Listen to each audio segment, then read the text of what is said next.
आणि आता 10च्या 25 मोठ्या बातम्या आपण बघूयात। मोदींनी जाहीर केलेल्या पॅकेजपैकी किती निधी बिहारला मिळाला?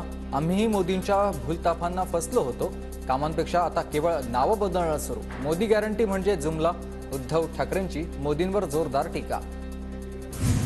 गडकरींनी अनेक चांगली कामं केली, पण भाजपच्या पहिल्या यादीत निष्ठावंत गडकरींचं नाव नाही, ही कुठली गॅरंटी? उद्धव ठाकरेंचा भाजपला सवाल। मोदींनी अकोल्यात येऊन लढावं, मी अकोल्यातूनच लढणार। प्रकाश आंबेडकरांचं थेट पंतप्रधान नरेंद्र मोदींना आव्हान। वंचित मवियाचा घटक याबाबत आम्हालाही संभ्रम। आंबेडकरांचं सूचक वक्तव्य। भाजपही आता बारामती लोकसभा मतदारसंघाच्या कामाला। मंत्री चंद्रकांत पाटील पुण्यात बारामती शिरूर पुणे लोकसभा मतदारसंघाचा आढावा घेणार। उद्या बैठकीचं आयोजन। महायुतीत राष्ट्रवादीकडून लोकसभेच्या 10 जागांवर दावा। मंत्री छगन भुजबळ यांची माहिती। तर लोकसभेसाठी शिवसेनेला 18 जागा मिळाव्यात, सर्व खासदारांचा आग्रह आहे। शिवसेनेचे खासदार हेमंत पाटील यांची प्रतिक्रिया।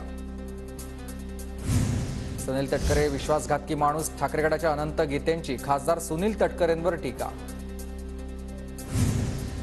पवारांवर टीका करणारे गीते आता राजकीय कारणासाठी पवारांचे पाय धरतात। सुनील तटकरेंचा अनंत गीतेंवर पलटवार।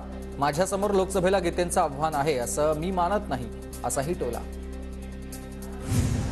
15 वर्ष सुप्रिया सुळेंसोबत काम केलं। बारामतीत अजितदादांचीच कामं केली। दादांनी केलेल्या कामाच्या पेपरची कॉपी करून सुप्रिया सुळे आतापर्यंत मतं मागत आहेत। रुपाली चाकणकरांचा सुप्रिया सुळेंना टोला। भाजप ईव्हीएम घोटाळा करून जिंकला तर देशात मोठा असंतोष निर्माण होईल। ईव्हीएमवरून उद्धव ठाकरेंचा भाजपवर निशाणा। उद्धव ठाकरेंवर उत्तर देण्यासारखं काही राहिलेलं नाही। दारुण पराभव होणार असल्याचं ईव्हीएमवर बोलायला ते लागले आहेत। देवेंद्र फडणवीसांचा उद्धव ठाकरेंवर निशाणा।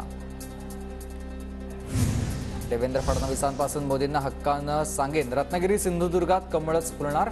चिंता करू नका, इथे कमळच फुलणार। गोव्याचे मुख्यमंत्री प्रमोद सावंत यांचा पुन्हा एकदा दावा।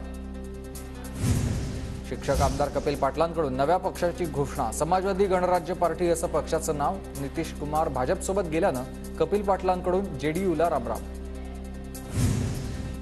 जयंत पाटील आणि जितेंद्र आव्हाड यांनी घेतली उद्धव ठाकरेंची भेट। कोल्हापूर आणि सांगली लोकसभा मतदारसंघाबाबत चर्चा झाल्याची सूत्रांची माहिती। कृपाशंकर सिंहांनी घेतली देवेंद्र फडणवीसांची भेट। कृपाशंकर सिंहांना यूपीच्या जौनपूरमधून तिकीट मिळाल्यानंतर या भेटीला महत्त्व आहे।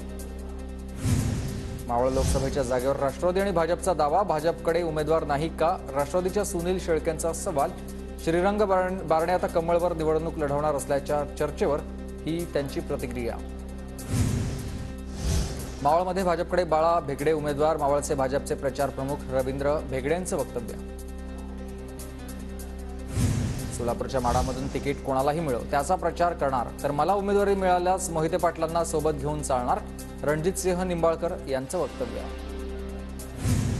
कल्याणमध्ये आमदार गणपत गायकवाड यांच्या पत्नी मतदारसंघात सक्रिय। सुलभा गायकवाड यांच्या हस्ते विविध विकास कामांचं भूमिपूजन। महेश गायकवाडांच्या जनसंपर्क कार्यालयाबाहेर जोरदार शक्ती प्रदर्शन। लोकसभेबाबत निर्णय योग्य वेळी जाहीर करू, नवनीत राणांची प्रतिक्रिया। तर राणांचं अंतर्मन पूर्ण भाजपचं। राणांना पक्षात घेऊन भाजपला युवा स्वाभिमान पक्ष संपवायचा आहे। बच्चू कडूंचा राणांना टोला। बिहारमध्ये गांधी मैदानावर इंडिया आघाडीचं जोरदार शक्ती प्रदर्शन। तेजस्वी यादवांच्या नेतृत्वातील सभेला लाखोंचा जनसमुदाय। राहुल गांधी, अखिलेश यादव यांची सभेला उपस्थित।